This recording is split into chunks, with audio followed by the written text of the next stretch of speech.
பாரு வந்து என்றைக்குமே ஓஜி பாரு தாங்க, அதை அடிச்சிக்கவே முடியாது. அங்கே உட்காந்துக்கிட்டு ஒரு பக்கம் வந்து இந்த பிடிவாய் ஃபேன்ஸு பிடிவாய் உட்காந்துக்கிட்டு பேட்டி கொடுத்துருந்துச்சு பார்த்தீங்களா, அது வந்து வன்மத்தை கக்குது. அந்த பக்கம் வந்து சபரி கொண்டு, அதாவது இன்னமும் வந்து பாரு பண்ணது தான் தப்பு, பாரு பண்ணது தான் தப்பு மட்டும் தான் பேசிக்கிட்டு இருக்காங்க. மற்றதே அவங்க பேசுகிறதே கிடையாது. புரியுதா உங்களுக்கு? சாண்ட்ரா சொல்லுது பாருங்கள், அதெல்லாம் மிகப்பெரிய தப்புன்னு அது ஒரு பக்கம் பேசிக்கிட்டு இருக்கு. ஸோ வினோத் என்ன பண்ணுறாருன்னா, ஒரு பேட்டியில் அது பண்ணது தப்புங்கிறாரு, ஒரு பேட்டியில் அது கேமுக்கு தான் பண்ணிச்சு, கமரு வந்து என் கூட இருப்பான் ஆனால் பாரு கூட தான் சுற்றுவான் அப்படின்னு. என்னென்னா கமரு பாரு கூட இருக்கிறதே அவருக்கு பிடிக்கல, அதான் உண்மை. ஸோ அந்த மாதிரி தான் அவர் சொல்கிறது இருக்குது. இல்லை நல்லா பேசுவேன், நல்ல பொண்ணு, நல்லா அறிவாக பேசும், நான் ஏதாச்சும் ஒரு டாபிக் கொடுத்தீங்கன்னா ரொம்ப நேரம் பேசும், அப்படி இப்படிலாம் புகழ்ந்தும் தள்ளுறாரு. அதே இந்த லைவில் பார்த்தீங்கன்னா இன்றைக்கி விஜய் டிவி அந்த லைவில் இன்ஸ்டாவில் ஃபுல் அண்ட் ஃபுல் பாரு வந்து பாசிட்டிவாக சொன்னார். அது ஒரு கேமை தாண்டி ஒன்றும் கிடையாது அப்படிங்கிற மாதிரி சொன்னார். ஆனால் சில இடங்களில் போய் பார்த்தீங்கன்னா வன்மத்தை கக்கிறாரு. இன்றைக்கி இந்த லைவில் வந்து திவாரை பற்றியுமே கரெக்டு நல்லா சொன்னார் வினோத், அதுதான் ஆச்சரியமாக இருந்துச்சு. அப்புறம் அந்த இது பார்த்தீங்களா, பாரு கொடுத்த அந்த இன்டர்வியூவை வச்சு எல்லாரையும் செஞ்சு செய்யாத மாதிரி, அதாவது வலிக்காமல் எப்படா அடிக்கிறீங்க, எல்லாமே உள்குத்தாக இருக்குது மாப்பிள்ள அப்படின்னு சொல்லுவாங்கல்ல, அதே மாதிரி உள்குத்தாக குத்தி அந்த இன்டர்வியூ ஃபுல்லாக அப்படி தான் இருந்துச்சு. ஆனால் திவ்யாலாம் வச்சு செஞ்சிருச்சிங்க, திவ்யாவெலாம். இன்னொன்று பார்த்தீங்களா, ஷாலினி வேறுனா ஷாலு போட்டிருந்துச்சு பார்த்தீங்களா, என்ன போட்டிருந்துச்சு பார்த்தீங்களா, ரெட் கார்டு கொடுத்து, ஆக்சுவலாக வந்து அன்றைக்கி ரெட் கார்டு கொடுத்த டேயில் வந்து பிக்கப் பண்ணதே அந்த இவிபி செட்டு இருக்குது பாருங்கள், செட்டில் வந்து பிக்கப் பண்ணதே வந்து அது ஃப்ரெண்டு தான். சில பேர் உருட்டிகிட்ருக்காங்க, அதெல்லாம் வந்து இது இல்லை அது இல்லைன்னு வேறு ஏதோ கதை சொல்லியிருப்பாங்க போல், அதை அழகாக எடுத்து போட்டிருக்கு. அன்னைக்கு நான் தான் போய் பிக் பண்ணேன். அவன் வந்து பார்வை வச்சு பிழைக்கிறதுக்காக, நக்கி பழிப்பதற்காக, பார்வை பேசி பேசி பிழைக்கிறதுக்காக, பார்வை வச்சு பொழப்பு ஓட்டுறதுக்காக, பார்வை திட்டி சம்பாதிக்கிறதுக்காக எவனாச்சும் உருட்டிகிட்டு இருக்காங்கடா அப்படிங்கிற மாதிரி போட்டு முடிச்சு விட்டுருச்சு. எங்கள் பொண்ணு பயங்கரமாக ஆடினிச்சு, என் ஃப்ரெண்டு பயங்கரமாக, இன்னமும் டேம் ப்ரௌட் ஆஃப் யூ பாரு, த கேமர் பாரு அப்படின்னு சொல்லிருச்சு.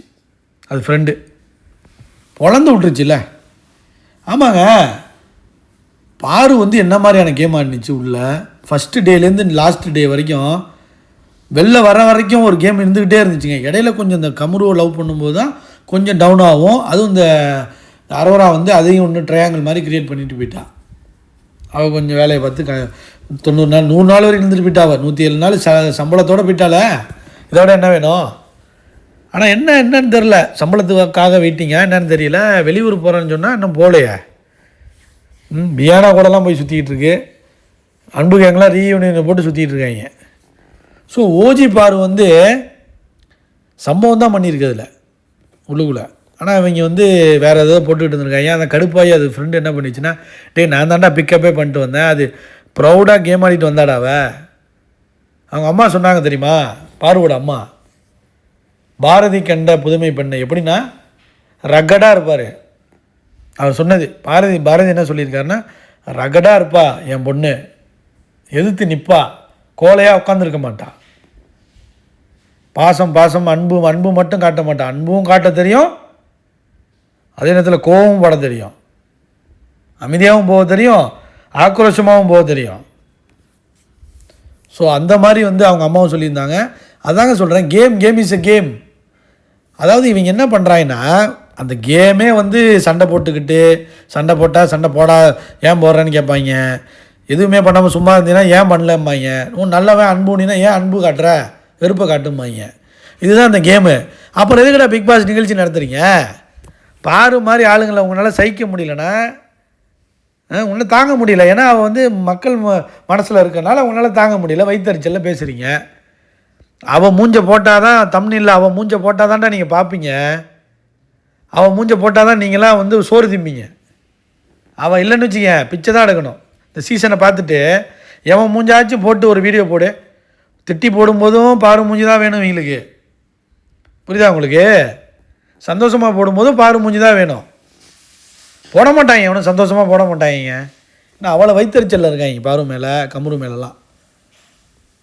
ஏன்னா நல்ல பேர் கிடச்சிருச்சுல வெளியில். ரெட் கார்டு வாங்கியும் நல்ல பேர் இருக்கே, அதான் தாங்க முடியல.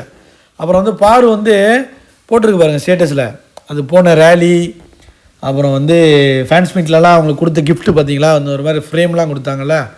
ஸோ டைட்டில் வின்னர் பாரு, ரியல் பீப்புள்ஸ் வின்னர் பாரு, ஓஜி பாரு, வாட்செல்லாம் கொடுத்துருக்காங்க. வாட்ச்சு என்னென்னமோ கொடுத்துருக்காங்க, பேக் பண்ணி எல்லாத்தையும் அழகாக வச்சு ஒரு வீடியோ மாதிரி எடுத்து அந்த ஃபேன்ஸுக்கு ஒரு ரெஸ்பெக்ட் கொடுக்குது பாருங்கள் பாரு. ஸோ அதோட இன்ஸ்டா ஸ்டேட்டஸில் போட்டிருக்கு.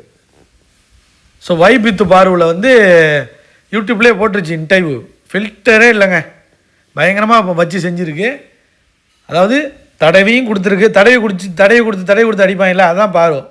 அந்த மாதிரி தான் அந்த இன்டர்வியூ வச்சு செதுக்கிடுச்சு, வேறு லெவல்.